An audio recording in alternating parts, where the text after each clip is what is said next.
Cachexia. Oh my God.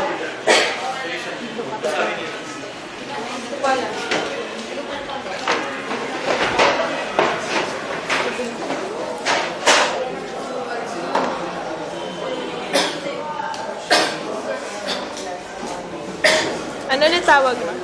Scapulothoracic. Scapulothoracic. Scapulothoracic.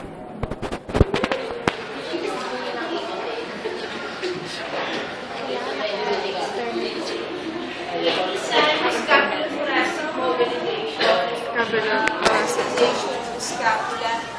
So, di ba kasi yung scapular motion is needed para ma-increase ang shoulder motions, di ba? Because of the, ano ba yun, yung scapular rhythm.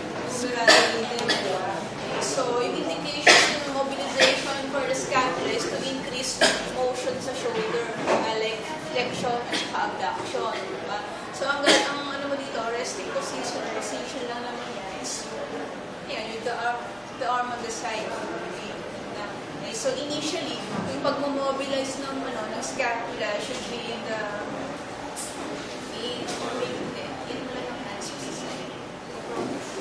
side.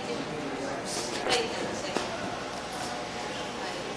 So in first position, initially kailangan naka-prone yung patient. Kung very limited pa yung shoulder motion niya, hindi niya ma-elevate yung arm niya, initial mobilization is naka-prone lang siya. And then later on, siya progress into side lying. American lang sa isang scapula. Paano yung stabilization at hand adjustment? May locate mo yung inferior angle ng scapula.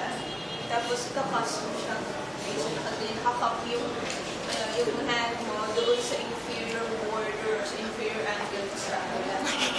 Tapos, i-glide, i-ano mo lang siya, i-glide mo lang siya. Pag superior glide, inferior, medial, and then lateral. So, ganun lang siya. Okay? Pagka-progress mo na siya, so kung nagpo-progress na yung motion sa shoulder, nag-increase na yung shoulder flexion niya, so pwede na siyang naka-position yung shoulder flexion.